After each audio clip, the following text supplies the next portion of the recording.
So the first question I really want to ask you is, can you tell me a little bit and us a little bit about your decision to enter politics? And I know it was a tumultuous one from the decision to leave the Legislative Assembly and really push for the creation of the Telangana. Thank you, Maya. In fact, like millions of young Indians, I too landed up in the US for my formal education. I had already, completed my master's in biotechnology from India. And then subsequently, I also ended up getting a business degree from CUNY, City University of New York. And then I was happily, this was the time when dot-coms were happening. It wasn't the time for, as we call them, startups now. This was the time when we used to call them dot-coms. I was happily working in one of those dot-coms and doing my thing. And then, one thing led to another.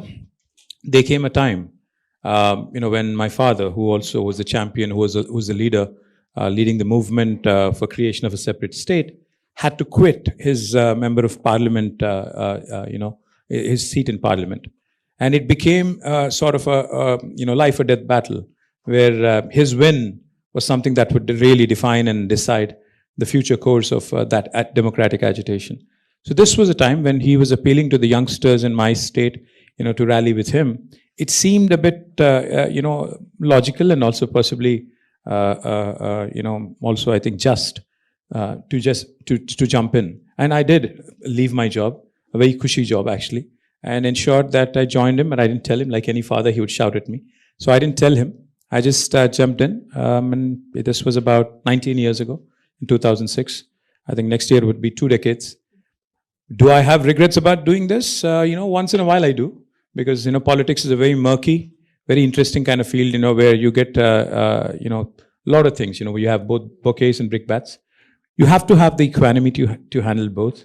But at the end of the day, if you ask me, was it a right call? I would say absolutely yes, because I think what comes with this position of being in public life, whether you are in government or in opposition, is that immense satisfaction, especially in a growing country, of being able to affect change. And that's something nothing can take away. So yes, mostly it was that, decision that really propelled me into this. Thank you.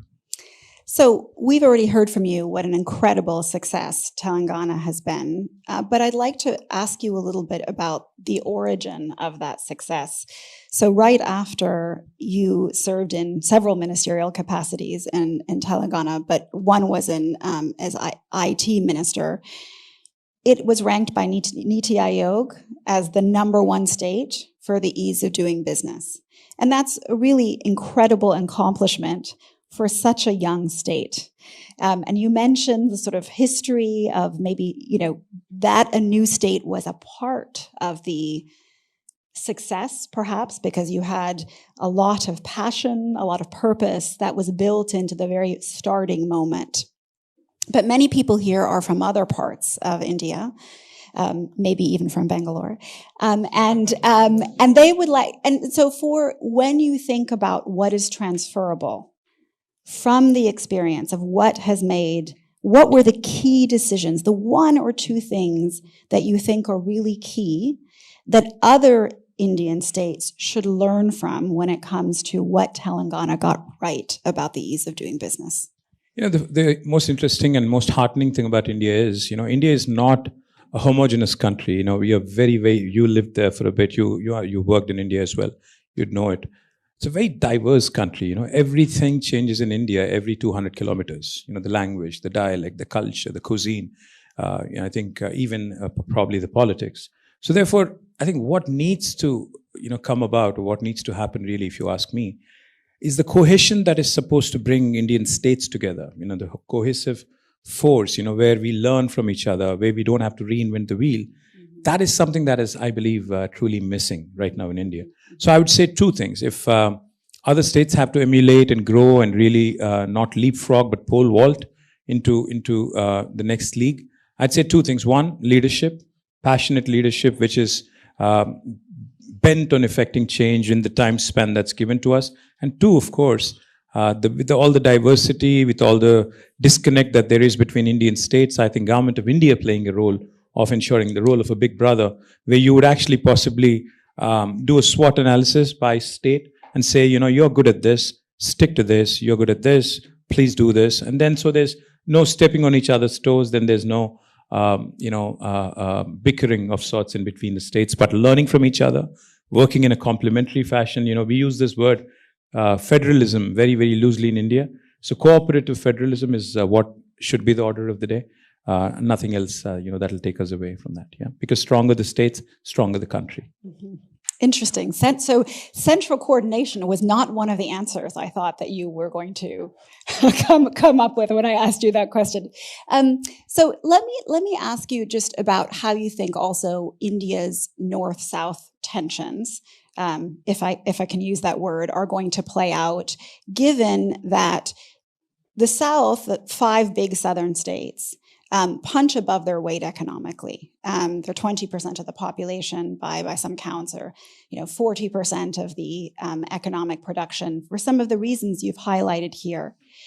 One of the things we know is coming up is the redistricting, and that at the national level. And you yourself have called for redistricting to be done in accordance with that sort of some of the economic contributions of states rather than by population. So how do you see some of the politics of what is, it's not a divide, but every country has these tensions. China has these tensions at formative moments. The United States has had these tensions because you often have regional differences in what economies do.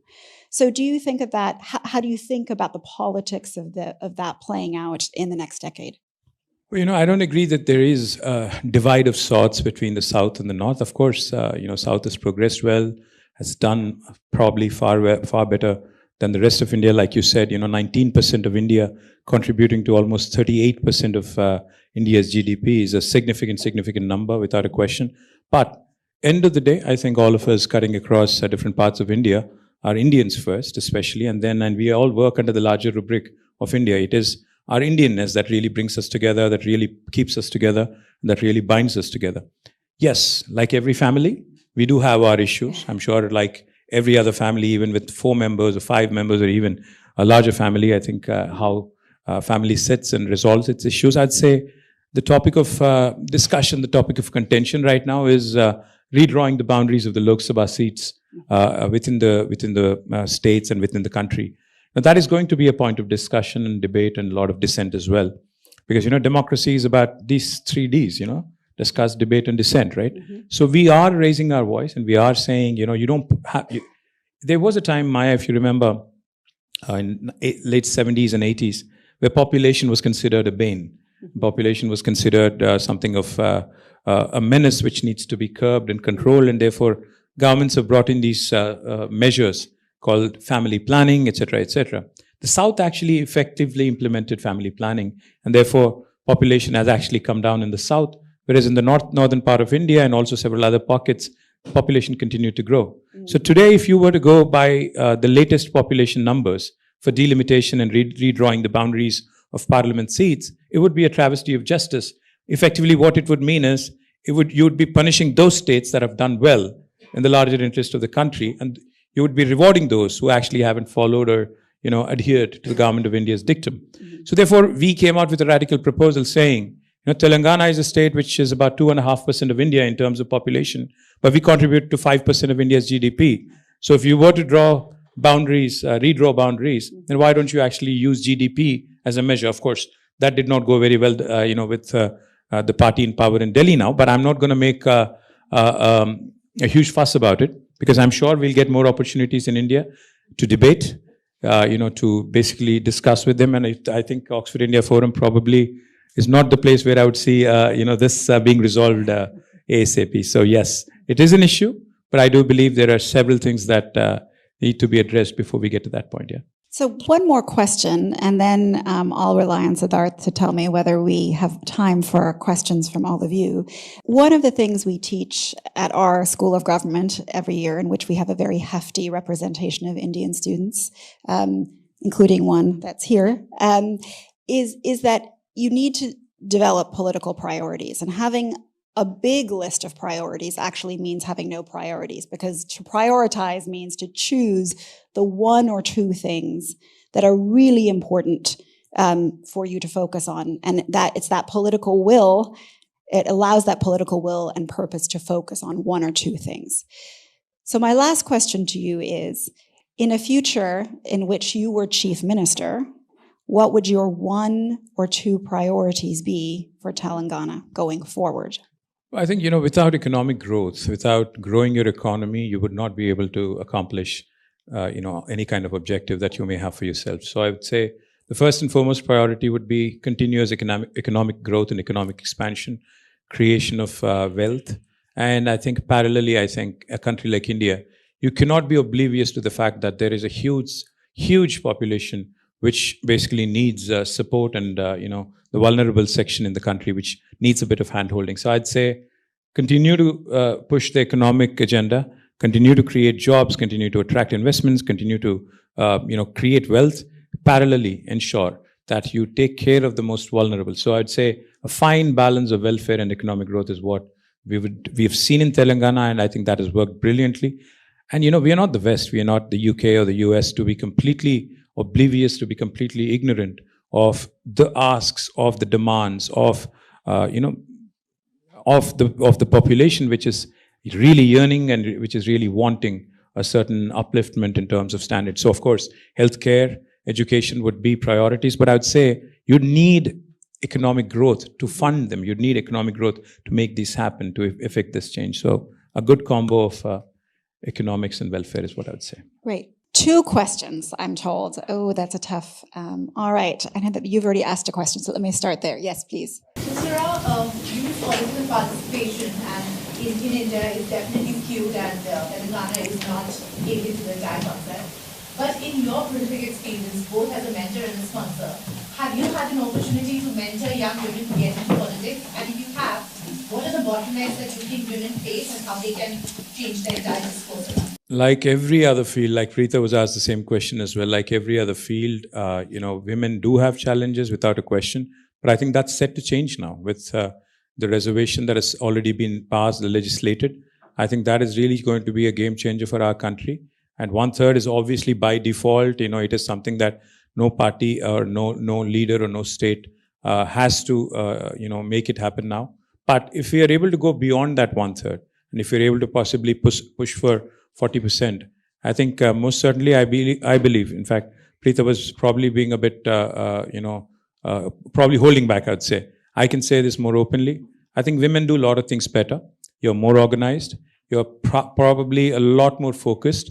So I think India will see not just leapfrogging, but pole vaulting in the next decade after women start participating and women start becoming lawmakers and becoming change makers. So yes, we are going to witness that in our lifetime. Somebody said, will I see this in this lifetime? I do believe it is going to happen in our lifetime. I'm 48 now, so I'd probably be around for another 25 years. So most certainly, I hope I'll see that in my lifetime. Thank you. One more question. Yes. So when it comes to this 9 billion distributed in, probably farmers' account, okay. So what is the actual impact, okay? Because, when you give someone a certain fund and you do not, probably educate them how to use this fund, because the money will get over someday, okay? So when it comes to how successful was that scheme when you are actually depositing the money directly to the farmers? There are 2 styles of thinking when it comes to this. There is this conservative thinking that you need to possibly not give money, but probably give them seeds or fertilizers or probably some sort of a input that really goes into agriculture. Then there is the other line of thought that, trust the farmer. Give it to them and leave it to them to decide on what will they actually be spending. And we chose the latter. The reason why I say this is because, what is economy? Ultimately, what is economic growth? It is the role of a rupee or a role of a dollar or a role of a pound. So as long as you're empowering your citizens, as long as you're empowering your state to make investments into capital infrastructure, and that's exactly why Telangana has moved from rank 14 in per capita to rank 1 in a span of 10 years. That's exactly why Telangana, which was only producing about 68 lakh metric tons of paddy in 2014, has been able to produce 3 crore tons of paddy in 2023. Trust your people. Trust your instincts. Trust your people. And that's what we've done. It worked. If you ask me, was there no deviation from the purpose? Probably there was, to an extent. I would not be able to quantify in terms of percentage. But by and large, was it successful? I'd say it's probably the most successful thing that we've done by depositing $9 billion into 7 million farmers' accounts and have changed the landscape, have changed the future of Telangana's agriculture for good. I think that's a fantastic feat, if you ask me. So, trust between politicians and citizens, I think, is an excellent note to end on. Please join me in thanking a really wonderfully frank discussion with KT Ramarao.